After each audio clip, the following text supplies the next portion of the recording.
Good morning, everybody. Welcome back to my YouTube channel. My name is Levi Nolasco. I'm a realtor with Keller Williams here in Las Cruces, New Mexico.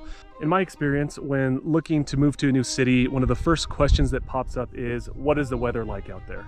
So if you're wondering what the weather is like here in Las Cruces, New Mexico, this video today is made for you. I'll post the average highs and lows for each season here on the screen so you can see what to expect. If you're thinking about moving to Las Cruces or you have more questions about the area, please feel free to take out your smartphone, open the camera, and focus in on this QR code right here. That's going to open a link profile that has my contact information as well as my social media channels. You can get a hold of me any way you please. I usually respond within 24 hours. And I will say a large part of my business is helping people like yourself relocate to Las Cruces, and I would love the opportunity to help you out. People, when picturing the southwest part of the United States, they think of the desert. We actually have 4 seasons here in Las Cruces, New Mexico. Summer starts at the later part of June and ends in the later part of September. And July is our hottest month with an average daily high of 95 and a low of 68. So the days are hot and the nights cool off quite a bit. Also, humidity is a big factor when talking about weather. So during that same month of July, our humidity ranges right about 38% on average.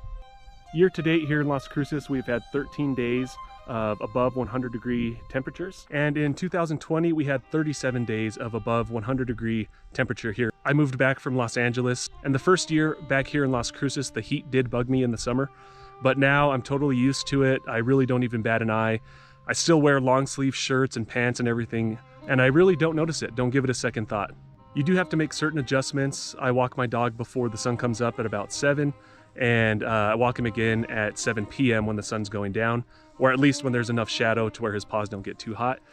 I still ride dirt bikes out here in the summer, even if it's up to, I think 95 degrees is kind of my limit. I'll still get up into the mountains with a big water pack and enjoy the outdoor life. Something else to really keep in mind as we stay out here in the Southwest, I know I've heard it in Phoenix as well, is that it's a dry heat. So yes, it is hot, but it's not super humid, so it doesn't feel like it's sticking to you or like you're wearing the weather. It's nice and dry.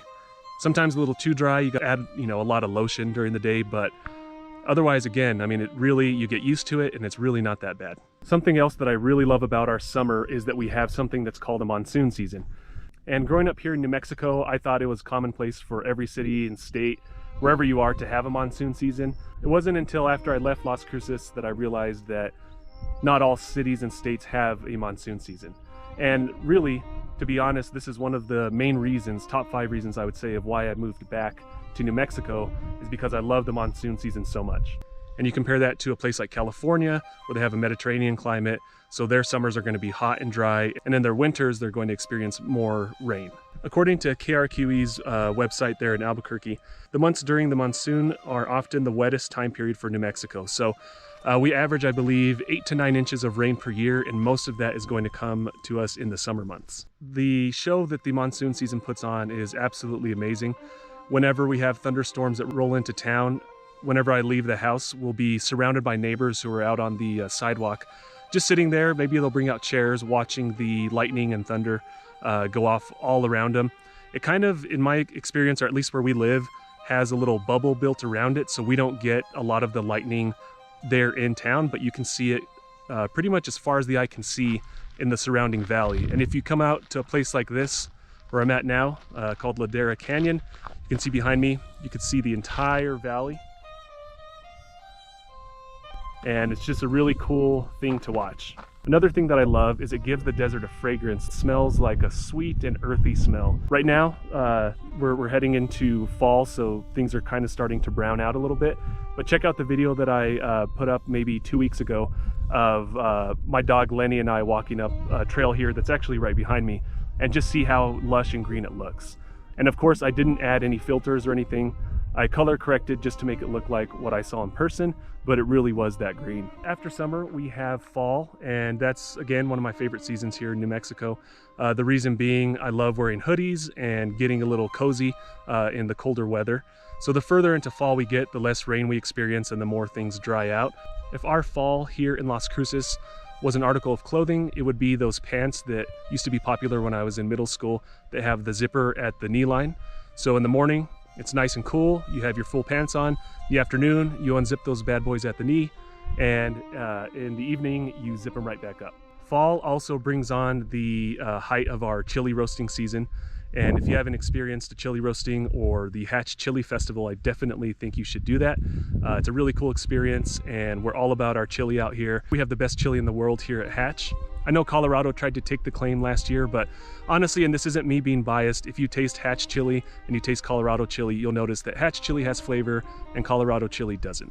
Now let's talk a little bit about winter. And of course, winter here and in the Northern Hemisphere starts in December and ends in February. And you can see the temperatures I'll post here up on the screen will drop drastically. And by this time, the green landscape will be dead. And if you drive around the pecan orchards, they kind of die off as well.